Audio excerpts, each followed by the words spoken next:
Guys, welcome to Cat Jam in the Car. We have our guest today, John. Today we're in OC. What's up? Yep. Irvine. Yeah, today we're in Irvine today, from LA to OC. Today we're doing a show like in Huntington Beach, so I figure we're gonna do our podcast here, right? Right. We may as well kill two birds, one stone, all that good stuff. Exactly. Also, John is a comedian based here in Orange County. John, please introduce yourself. Yeah, for sure. My name is John Liu. I'm Chinese Filipino. First generation American. Got into stand-up relatively recently, having a lot of fun. I'm here. I'm always love working with Kat. This is great. This is fun. Yeah, I feel like that's great. I'm glad to see more and more Asian American comedians. Right. And here in OC, I know it's kind of different from LA, right? So, John, how did you get into comedy? Funny stuff. I actually got into comedy because my boss gave me advice that I needed to interview for jobs better. It was job related. He said, "You're good, you know the stuff, but you have to be more natural when you talk. You're spitting out answers like a robot, like a machine." And I'm like, "All right, it's either." And I was like, "Toastmasters, maybe." But then I saw one of my in my neighborhood, a local comedy club was saying, "Hey, here's some classes on stand up. Here's a discount. Come check it out." And it's near my house. I'm like, is either this or Toastmasters, and I don't want to give speeches in a room, so that's how I got into it. Wow. I took classes, I liked it a lot, met some great people, present company included, and it turned out well. I'm having fun. Yeah, so how many years have you been doing comedy? Oh man, it's 2 years and change, because I started just when the pandemic started. So you actually started at like the same time as me. Yeah. Basically. Yeah. That shut down, I took the classes, I was ready to go, and then boom, shut down. And God's like, you know what, no, don't go out yet, write some jokes. Did you do lots of Zoom comedy during the COVID? No, I didn't actually. I started doing a couple of shows here and there on Zoom, and I did a couple of Zoom mics, but I spent a lot of that time, just writing and making sure that I had a tight five. Right. I'd go out to some open mics every now and then, outdoors when they were doing the park mics and stuff. Okay. So, and then after the first year of doing that, then I started some Zoom comedy here and there. Okay, yeah, because I do notice you write pretty good jokes. Even like you're fairly new like me. I think sometimes depending on how much effort, time you put in there, right? Yeah. Yeah, some people they just say, "Oh, okay, I'm just gonna go to open mic," and they don't even write their jokes. Right. They just think, "Oh, okay, I'm just gonna do comedy." Not everyone can do comedy. You have to write first, right? Yeah. And then you took classes. Yeah, and I respect that. People do the comedy. There's so many different ways to do the craft. Some people go out there and bring it out on stage and come back. I'm not that great off the cuff, so I do like to plan it out. Everyone's a little different. So what is your trick? Do you still write your cue cards as well when you have a show? You write like your kind of sort of jokes in order, or do you just have it in your head? Kind of.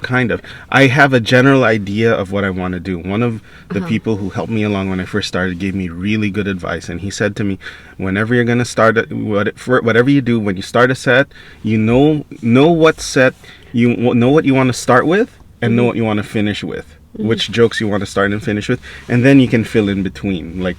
So I have like this path. What topic do I want to start with? What topic do I want to finish with? And then what topics go well in between. Okay. Yeah. So John, you mentioned about you took classes. What kind of classes you took? Joke writing classes? No, it was a straight up how to be a stand-up comedy, how to do stand-up comedy class. Oh wow. Yeah, it was a combination of, introductory techniques, how to gather ideas, how to start forming jokes, and then the other thing they taught us was, basically etiquette and practice. Like what is a good thing to do? How do you get booked? How do you find open mics?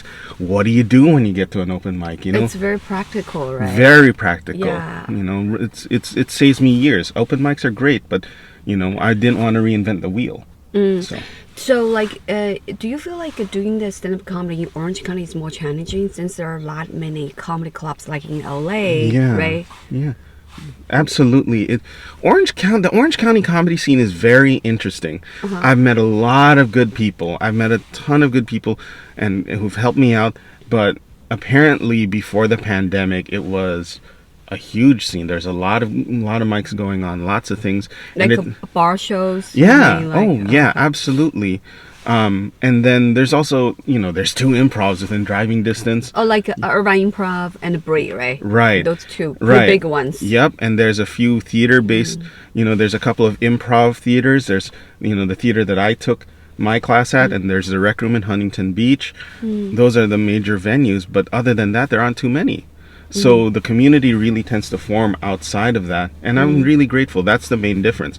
The other difference between LA and Orange County that I've seen is that it's, people tend to remember your name, and people are, they're supportive in a different way, if that Yeah. makes sense. So, like, what is your favorite place to perform here in Orange County? In Orange County, I really do like going to this place. It's the place where I took my comedy classes. It's the Amazing Comedy Theater in Huntington Beach. Okay. And they recently moved to a slightly larger facility than their old venue. It's a small black box theater, seats maybe about 50-ish, 40 to 50-ish, and it's very intimate, very small. Great crowds that come in because they're there specifically for comedy. And the people that I work with there, they're very good, they're very kind and helpful, and it's a nice place to work out. No one's going to judge you, no one gets rowdy. I don't like using the word safe space because of the connotations, but it's comfortable. It's comfortable. Yeah, like you kind of feel like safe space, right? Right. Every comedian sort of has their. Do you wish that there are gonna be more comedy clubs here in Orange County though? You know what? I'm all for more comedy because I love stand up, and I love watching people making the crowd laugh. It's a good space. It's a good feeling. And yeah, absolutely. I wish the scene would grow because that means that's more, let me speak selfishly, it's a way for me to get better. More clubs means more opportunities. Right. Yeah, so absolutely. So do you feel like you did shows in LA as well, right? Right. So do you feel like the crowd here in Orange County are a little bit different from LA crowd? Yeah. Oh, absolutely. Absolutely. First of all, in Orange County, as far as I've seen in my limited experience, they tend to skew a little older sometimes. If you're not at a targeted show, for example, well, let me rephrase that. When, like in LA, there's all sorts of places. You can go to an alt room, a smaller room. They have CBD bars, things like that, hookah lounges, whatever. Yeah. CBD bar and hookah lounge. That's anywhere you can do comedy. I remember a show that they did it at a laundromat. Laundromat. Yeah. Oh my gosh, yes. So anywhere parking lot, right? Right. Yeah, during COVID, there are lots of parking lot. Yeah. Even like backyard, Right. Just anywhere you can do comedy. Right. But here, one thing I'm noticing is that when people come out for comedy here, they come out for comedy. If you perform at a comedy club, they're not going to heckle as much. They're not going to be as rowdy, especially when you go to the improvs. Or if you go to a brewery show, especially the further South Orange County you go, the richer they are, they want to do stuff. They want to do stuff. For example, I did a couple of shows at this wine bar, and everyone there is a little older. They're there to have fun and drink wine. So do they laugh at your jokes, or like they just like tends to be some crowd like they don't really laugh, right? They just like I feel like it's different vibe every place. I think there's a lot. The best thing about Orange County comedy, in my opinion, in my very limited opinion, is that nobody here is like, I'm gonna try to get famous. Well, most people are, I want to be funny, I want to perform well, and if they want to be famous, if they want to become an actor or TV or whatever, that's fine too. But out here, you'll get more comics. Okay, if that makes sense, you know what I mean? Totally makes sense, because I feel like in LA it's different thing. Lots of people there in Hollywood trying to be famous, right? It's more like a fame driven. But in Orange County, you just want to do comedy. That's all, right? Right. You don't have like any motive to say, oh, I want to become famous star or something, right? Yeah. If we do want to become famous, it's because we want to be good at comedy and someone notices us and books us. There are people that want to do TV, that want to do movies or get writing and stuff like that, but to do that, I think the common wisdom, I think you'll agree, is go to LA, showcase in LA. So you'll get people here who do that, but they come out here for the love of the craft, I think, because it's a drive, this. Yeah. It can be a drive. Do you think the comedians here local in Orange County they supporting each other, or they're more competitive? See, that's the thing. That's a very interesting question. I think this is going to sound politically neutral, but really there's always going to be some people that compete, that are jealous and guard what they have. But in my experience, I've come up with so many people who've reached out and helped me. I haven't seen that selfishness. You know, I've seen people that prefer to work with a select group, but I get that. You know, Right. people that you're familiar with. That's wonderful, and I get that. But for the most part, I haven't seen that kind of competitiveness out here. Here, it's all kind of like we're here to support each other because the scene is relatively small. And if you make it in LA, that's awesome. We're here for you. We'll support you. It's nice. Yeah, I feel it's more easy breezy here in Orange County, right? It's like in LA, it's like everyone just doing it. It's competitive. Right. It's like it's about who is gonna make it. Yeah, I think you see that in LA, that there's so many that it's easier to fill a show. It's easier to find someone, but around here it's hard. It's harder to get spots, but when you get them, people are happy for you. So do you feel it's hard to get spots in Orange County? I've been fortunate in that I've been able to. I also think that I think it's harder because there aren't as many. Not necessarily because they're exclusive in the way that we don't like that guy, we're not going to book him. Everyone has their preferences. I feel like it's harder because there aren't as many spots to do. Yeah, I do feel like, you know, every time I come to Orange County, I did some interesting show. I think Eric booked me for this it's a brewery place in Santa Ana. Like the whole vibe there is just very easygoing. Right. And then like I do like the crowd there. Like since people just want to go there, enjoy the comedy. Right. Yeah, and then of course it's quite a drive to come to Orange County. I mean, without traffic, it's good. It's like a good 45 minutes. Yeah. But with traffic, could be 2 hours. Turned into Oh my God, yeah. Right. So, do you guys go to LA a lot? Like for do comedy shows? For Orange County comics, you mean? Yeah. Absolutely. I think that's pretty much what everyone's trying to do because that's the center. Yeah. You know, we'll drive to go to the improv open mic. It's a rolling lottery. We'll go to make it just for the chance to perform, to get up. And yeah, have you done the Hollywood Improv mic? Yeah, I've done it a couple of times. I've been there a couple of times. Didn't always get up. But regardless, it was a good feeling to get up there, to see what it's like, to watch more seasoned performers watch. I take that as like an opportunity to learn.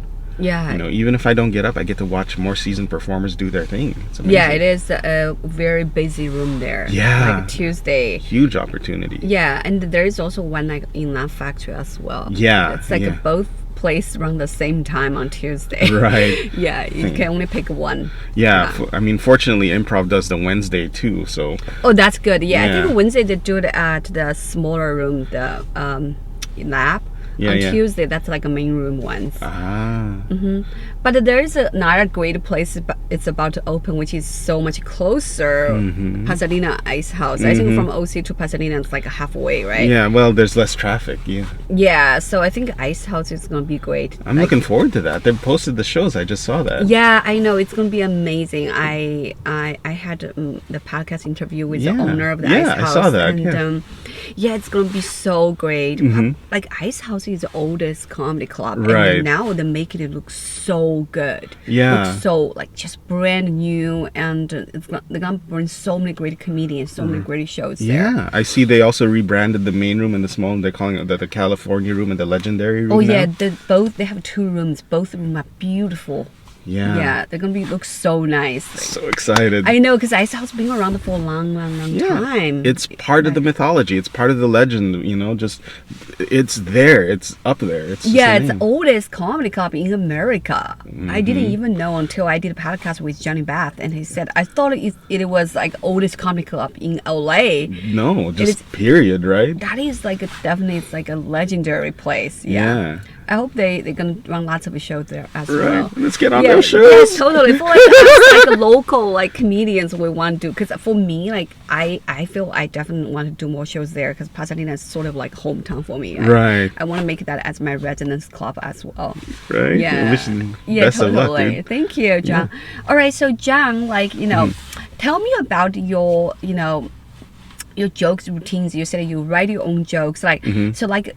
Do you feel like as Asian American comedian, do you have ever heard criticisms like about like we talk about our culture too much, race too much? Because I heard a lot. Because I like as a Chinese American, Yeah. sometimes I talk about those like kind of jokes about being Chinese, and people I put on social media, people attack me, said, "Oh well, how do you even make fun of your own people? You're Chinese, this and that." I was like, stop doing jokes like that. Have you ever heard about people criticize your jokes? You know what? But I feel like your joke is pretty neutral, right? Well, sort of. Let's address your first point. The whole thing about you talk about being Chinese too much. It's like, what else am I gonna talk about? That's your experience. That's our experience. Yeah, like Jewish You know? comedians, they talk about them being Jewish, right? Like, then there are people think, oh, you're making fun of your own people. It's not making fun. It's just sort of it's comedy. Yeah, I feel like that's one of the more common criticisms for comics as a whole. That's why is it got to be about your identity?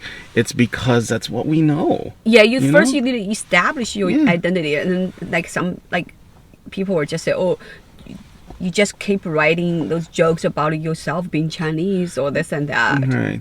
And it's funny because I have gotten criticism but just in a slightly different way because it's too easy. I do talk a lot about my experience as an immigrant Filipino Chinese. I do talk about that a lot. But here's the thing that I've been told in terms of criticism. I've made some jokes that are just too low hanging, too easy to make, that have been done before, and that's the most of the criticism that I've got, and that I do take a little seriously because when I do my comedy, I want it to be a positive message. I want it to be happy. I want people to laugh with me. But at the same time, I also want I need to do material that the crowd can relate to. So I have gotten that criticism, and it's true. I need to be careful about what I say because one, I want to be good at what I do. I want to be a good comic. I want to tell smart, intelligent humor. And two, I want to tell jokes that don't, set us back. Does that make sense? Like, I don't want to be a minstrel show. I don't want to reinforce stereotypes. I don't want to reinforce prejudice, things like that. So, it's weird. Do you think stereotype jokes is bad? There's a good way to do it and there's a bad way to do it. Okay? The most common, like, it bugs me a little. Let everyone do whatever they want. Let me make that clear right now. You think it's funny? Good for you. Do whatever you want. But for me, if I'm gonna tell a joke that helps spread stereotypes in a base way, like, oh, I'm such a bad driver, and then if I don't do anything with that doesn't help. William Hung, for example, American Idol William Hung came under some criticism for that. It's weird, and God bless him, he's doing his thing. But when I do my work, when I try to tell jokes, I want to make sure that I'm spreading a positive message or helping people, relate to me, help people relate to me and say, oh, okay, I feel that. Like, I've made jokes about my parents wanting me to be a doctor. And that's a common Asian stereotype. Yeah, it is. My angle is more like, when I try to tell jokes, I'm more like, everyone can relate to that family pressure to succeed. So that's the thing. That's what I'm trying to do, and that's a criticism I've gotten. Do better, do better jokes, do better humor. Think in a larger scale. Yeah, it's so funny you mentioned about like Asian driver, those kind of stereotype jokes. I remember one time, this comedian, he's a white male comedian, doing mic at my place, the Sunset Grill. Do you remember I used to have mic there? Yeah. I miss that place. Yeah, you like that place? I love that place. The food was super good.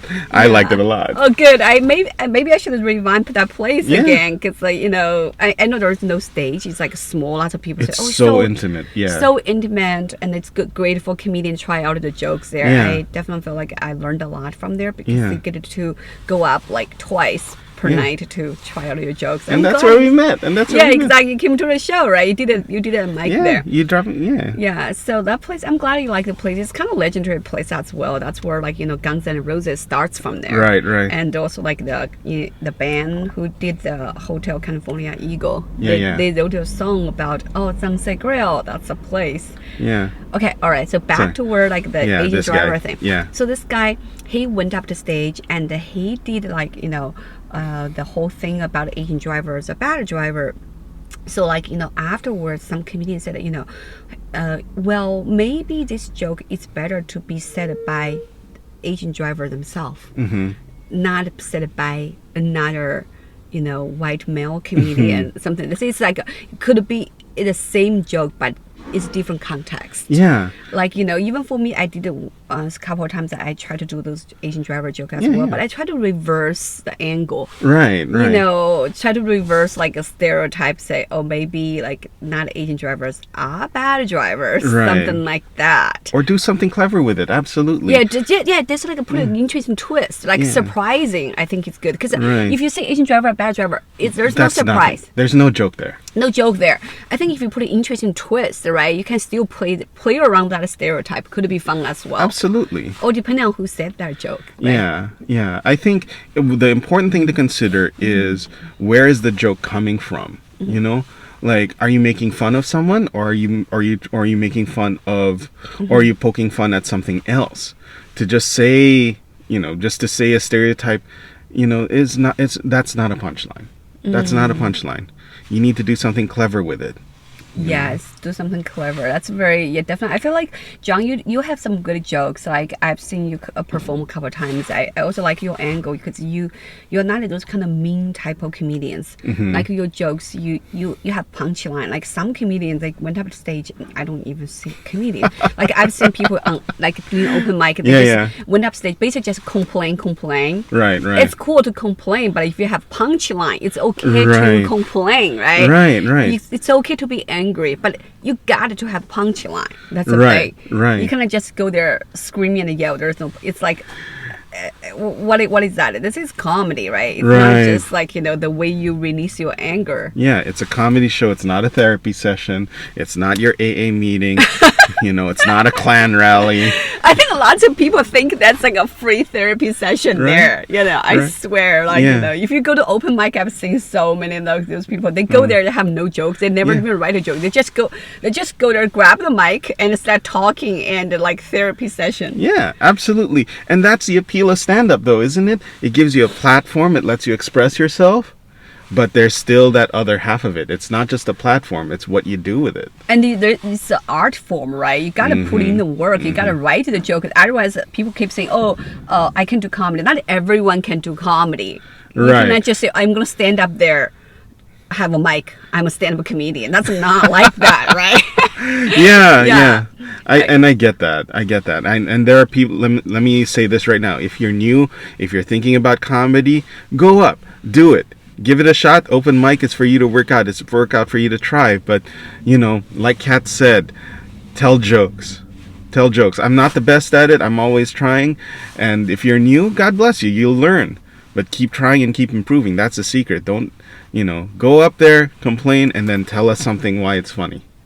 That's my thing. Yeah, don't just treat it as therapy session. I mean, if you have punchline, it's okay. Like, if you make people laugh, like it could be stand-up comedy and a therapy session.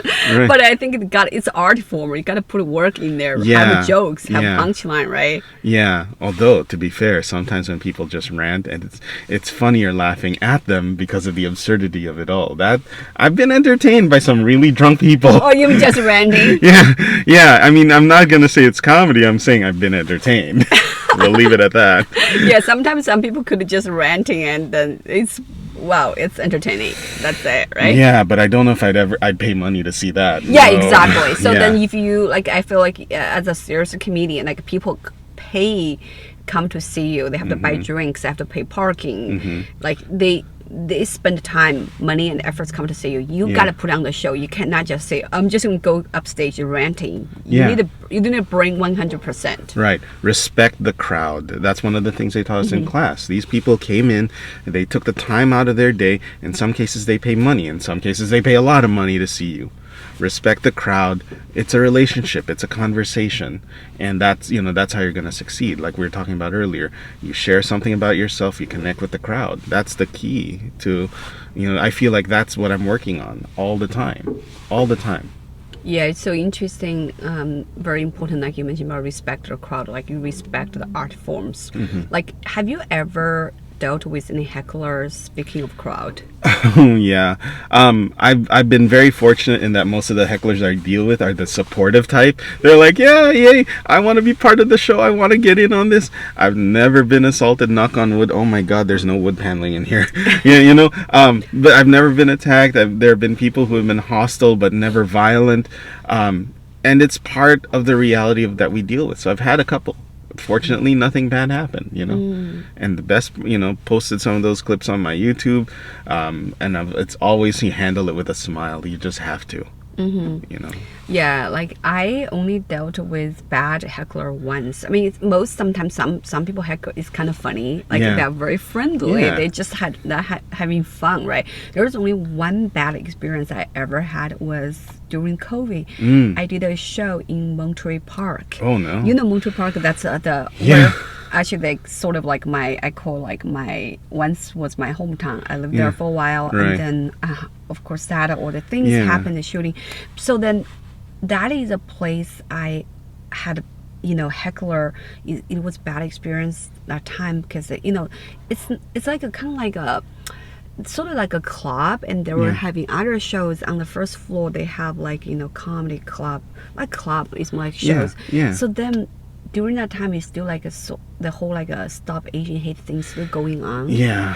So then it was very intimidating there because there are not many other like not diverse It's not like most like in Hollywood. Say I do shows in Hollywood. It's very diverse community. Right. Hispanic, white, Asian, black, whatever. Yeah. Right. So, but like in that place, when I walked in, I do feel a little bit intimidating, and it's not by comedians. Comedians are all cool. Yeah. It's the crowd there. I just never seen crowd like that. It's a little bit more. I don't want to use the word. Anyway, just different Yeah. crowd. Anyway, Yeah. you know what I mean. So then. There was one woman stood up, said something about like how Asians, you guys bring COVID to America, something. I was horrified during that time Yeah. because the attitude was very hostile towards me. Right. So thank God there was another audience member stood up and just kind of told the other woman shut up. He said, Yeah. So it was pretty Nice. funny, yeah. Yeah. And that's the only time I had a bad experience with heckler. Like the things that what she said, like kind of just it has nothing to do with my set. No. It's just like attacking you just because our time, you being an Asian American, like in America, Yeah. you were attacked by the political reason for like COVID pandemic, Sure. right? And let's Yeah. and let's be honest, not to be too much of a downer, but everyone has their challenges. But being Asian in America today, you said it best. We're running through COVID. We're running through Stop Asian Hate with the recent news in Monterey. It's too easy to forget that we are in a unique position in that we've been used as a political prop. The whole model minority thing. The common trend with prejudice is always find someone you can pin your problems on. And you see that with anti-Semitism, and you see that after 9/11. And now it's back to us once again. So, and I feel like that is, I'm glad it turned out. I'm glad someone came out to support you and take care of that heckler for you. But that's the reality we live in, and we have to be careful. Yeah, I just feel like as a comedian, we just want to do our stand-up. We don't want any other political reasons, being attacked or something. There's another interesting thing I saw today on TikTok. People are talking about this new term right What's now. It's that? called Asian privilege. But Yeah. Instead of, Asian, we have white privilege. Like right now, it's the Asian privilege. Have you heard about this term? It's a This new is, thing. Yeah. I feel I want to guess that it's something like the model minority thing. Yeah, sort of like I think it's like a model minority, but take different turns, right? What is this? I've never heard of this. Okay, I had to I'm find the I'm video. fairly sheltered. Yeah, it means new thing. I don't think it's not like a model minority that popular climate yet. I just saw this on TikTok today. There's something people are talking about. I was like, oh, Asian privilege. That's interesting. Part of me, I'm gonna guess. I'm gonna take a huge guess and have to say that I'm gonna guess that it has something to do with the fact that, relatively speaking, compared to other minorities, average Asian incomes are higher, average education levels, things like that are a little higher. Is that kind of the point? Sort of like maybe they think, like lots of Asian, like in like better kind of makes good money. Like, I mean, it's not, I mean, there are poor Asian as well, right? It's not just sort of like, maybe people think, oh yeah, Asians, like they have a higher education, generally speaking. Yeah. Because of course we're forced to go to school. Right. Education is important for us. It's different cultural values. Yeah. But let me go on a rant really quickly and say this.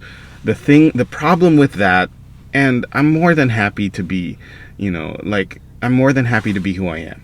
But the thing to remember is that not everyone is the same. When you say Asian, Asia is a huge part of town, a huge part of the world, and there's different types. I mean, the first wave, Chinese, Japanese, Korean, versus, and then you go towards the Southeast Asia, Vietnam, Philippines, Thai, and then you go even further deeper, Laotian, Hmong, things like that.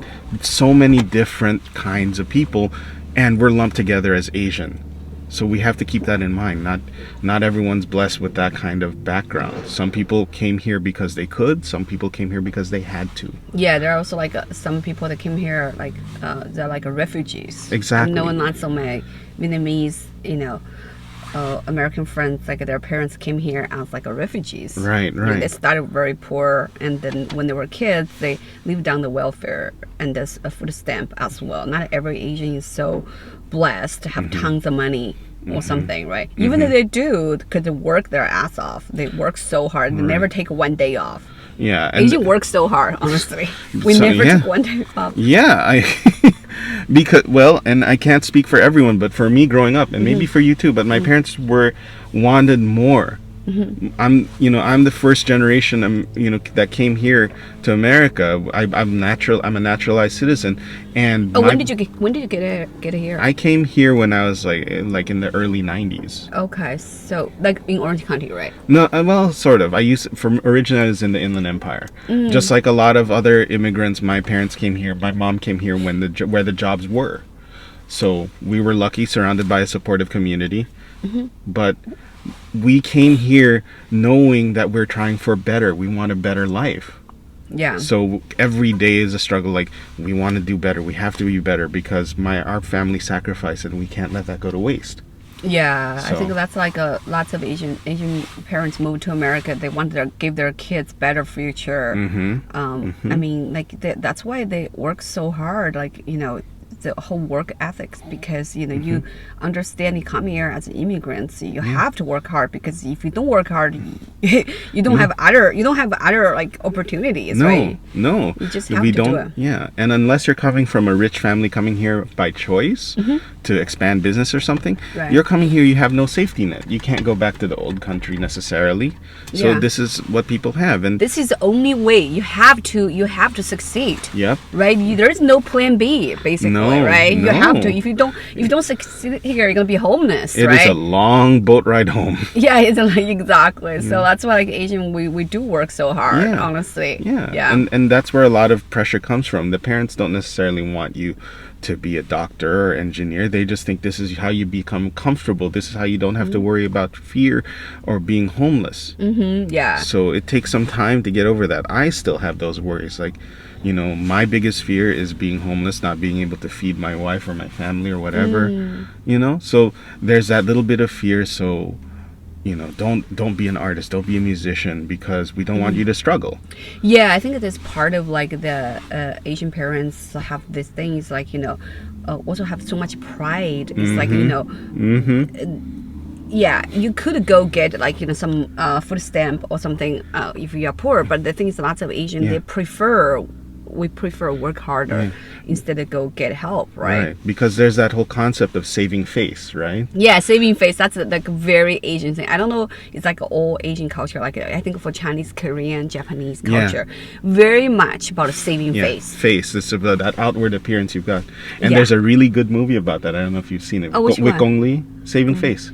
Oh, it's called Saving Face. Yeah. Oh my gosh. Yeah, good movie. It's that's whole, my plug. yeah, it's a whole like Chinese thing. It's very important, you know. And it's not always about ego either. It's like I said, we sacrifice. We want you to have a better life, and this is what you do with our opportunity that we And give it's you. also about like, I feel like Asian, lots of like those kind of Asian culture. It's about a community, right? It's not about individuals. You you are doing better because for your family, for your community. It's not just about you.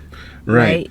It's a very like Taoist, very ancestor worship type thing, very family oriented in the sense of do it for your family, not just for yourself, which can clash with that American idealism, American independence of individual achievement, which is also important. But for us, it's the sacrifice. You know, what's the old saying? The needs of the many outweigh the needs of the few. So you know, the parents raise us for how long? It's not as big a stigma to be living from at home when you're older, but at the same time you're expected to turn back and take care of your parents. Yeah, it's definitely the Asian culture thing. I think even for lots of younger Asian American generation, I mean, we were always gonna be influenced by this, right? You could be like, you know, follow your dream, follow your passion, but you know, you still kind of have that roots in you, right? But you have to take care of your family. It's like, you know, it's like those Fast and the Furious movies, you know, we're family, that sort of thing. Yeah, it's very much about a family, about a community. Yeah, it's like we're family. Yeah, it's like pretty much about a family. Yeah. I remember reading about this thing in China, like the public service test. Apparently, I'm not sure how true it is, but it's a story I read that there's a test there. Like if your mom and your wife are drowning, who do you save? Oh, wow. Right? And Good apparently, question. apparently, according to apocryphal story, the correct answer is save your mom. Family first.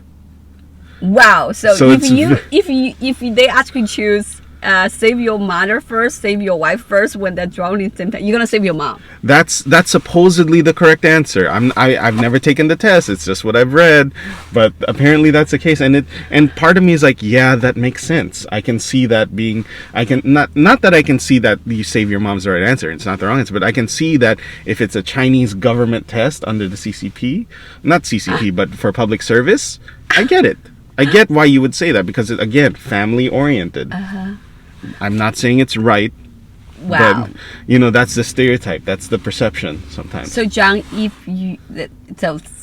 since you brought up this interesting topic, so if you saw your wife and mother both are drowning, who you gonna save? Your mother or your wife? Just honest, just as a man, like, you know. So just maybe natural instinct. My mom would tell me, save your wife. Wow, your That's mom my is mom. amazing. Your mom is such a like amazing, unselfish woman. Well, yeah, it's true. I mean, think about it. The way I think about it, that's what my parents did. Both of them gave up their life back home. They came here and they struggled to give us the best life. And that's just what my mom would say. You know, for me, it's tough because one, I can't swim. So maybe they're like, okay, I can't save either of you guys. But but you know, that's the thing. It's like there is that kind of thing. It's a difficult choice. I can't say I know the answer. Wow. I can't say I know my mom would tell me save your wife, and my wife would do the same thing. You know, she'd say save your mom, and now the answer changes. Do I listen to my mom or do I listen to my wife? Which is a much more dangerous question. Yeah, both to are like ask. fighting. Please don't save me. Save another one. You're like, oh, but you're drowning. Okay, Right, it's yeah. so funny though. But so John, the term of tiger mom is such a like popular term. Is your mom tiger mom? Yes and no. Yes and no. My mom never pressured me to become a doctor. And then, you know, you've heard me write jokes about that. My mom never pressured me to become a doctor or become a lawyer or whatever. But my mom always wanted me to do my best. When I tell her when I told her that like I didn't do well on this test, and she's like, was it because you did your best and that wasn't enough, or was it because you slacked off? Was it because you didn't study hard enough? Was it because you didn't put enough work? That's the question she would ask me. Do your best, and then whatever happens, happens. You know, so she was strict in that way. She's a little protective because they, you know, my family, you know, 1940s, when they were growing up, that's World War II.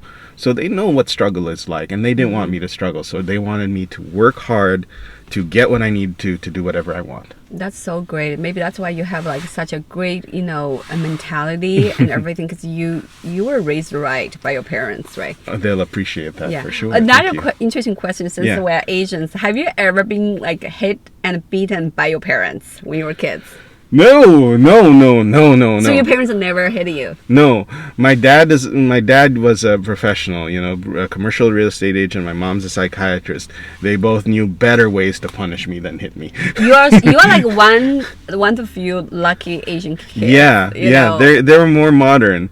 You know, they're more modern than that. That's because I think what they do, your mom is a psychiatrist, right? Yeah. Like she understands like not good. But people also say, oh well, maybe like, you know, that's why lots of Asian kids have turned out to be so like, you know, hardworking. But I don't know. It's like there were more. See, that's the thing. You hitting kid, one is wrong. Two, unimaginative. You know, there's better ways to punish kids that are more effective. Time out. Turn off the Wi-Fi, take away the iPhone, you know? Yeah, those are things the like worst nowadays, right? Right? Yeah, nowadays it's like worse than like hitting somebody. If people take away my phone or like I'd be like, oh my gosh, I don't know what to do. Right? Part of my soul is missing. Right? Yeah. There's so many more effective things. So not to say that my parents were bad, but they just punished us in different ways. The school that I went to was very strict. They didn't need to punish us because the school would take care of it. They send you to the most strictest school, so they don't have to punish you. They let school do it. Exactly. They sent us to a Jesuit Catholic, you know, Chinese school, Chinese like, Jesuit. So you grew up in a Catholic school? Yeah. Okay. Are you still religious? Non-practicing. I still believe in God. I still hold the Catholic belief system, but I haven't been to church in a while. I still pray. I still believe, you know, but it after a while it's like I have to find religion is a very personal thing. I'm not going to force anyone else to believe what I do, and I believe in leading by example. So that, you know, they tell us, and not to get too religious here in the Bible, they said it's, you know, they'll know you by your love, not by the signs you carry on the beach, not by how much you persecute anybody. No, you do good works and you be a good person. That's how I practice religion. So the answer, yeah, I am still in a way. Okay, cool. All right, so John, you mentioned about you also have a real job, right? You're like, you know, they're definitely like OC comedians, like. Yeah, I do have a 9 to 5. For work, I'm an auditor. It's the complete opposite of comedy. It's there's you know, it's like these are what you need to do, and how well are you doing it. So it's very technical. It's a lot of precision. It's a lot of science, and I guess that's why I think that reflects in my comedy too, because I have a method that I do ways. I'm not very free form. Like I said earlier, I'm not good off the cuff, but I will write as much as I can and just keep refining and revising. That's awesome. I think comedy is sort of like great for what you're doing, right? Because you do this job 9 to 5, and the comedy is like bring entertaining elements to your life. Absolutely. And like I said earlier, that's how I got into it, because it was job related. I wanted to do better in interviews. And also, like, honestly, like, I feel like you have a real job, which is great, because the comedy is sort of, you need experience, right? Like, if you don't have experience, like, it's hard to write jokes. Yeah. Like, you know, even like your work, and you probably can find lots of sense of humor from your work. Absolutely. Turn them into jokes. Yeah. Right? Absolutely. Yeah. Work is, I love my job. Don't get me wrong. Boss, if you're listening to this, I love my job. Don't fire me. But I love my job. But the reality is, and this is another thing my parents taught me, work is work. work lets you live the rest of your life. Work pays for the rest of your life. Yeah. That's what it is. That's smart. You will not become a struggling artist. Mm. That's very smart. Yeah, that's true. The only struggle I have is like, where can I find time? Is where can I make that balance? Okay, yeah, that's so cool, John. Thank you for being Yeah. in my podcast today. I'm It's so so great happy. to have you. I'm glad we finally made it happen because you're in OC, right? Right, right. Yeah, So, that's perfect. Absolutely. Yeah, this is my first podcast in OC. woohoo! First time. Yeah, it's the first one. It's more coming. Yeah. So, do you have anything to plug, John? Follow my Instagram, Liu Gotta Be Kidding Me, LIUGOTTAKIDDINGME. I know that's long. I haven't, but come find me on Instagram, follow my socials, promote all over the place. Cat C, official Cat C, you know. Yeah, totally. Those people who don't like your post, who don't comment, you have to block them. Yeah, you don't support, right? Positivity, as they Positivity, say. yes. Yeah. Cheers. I had a great time. Yes. Cheers. All right. See you guys. Peace.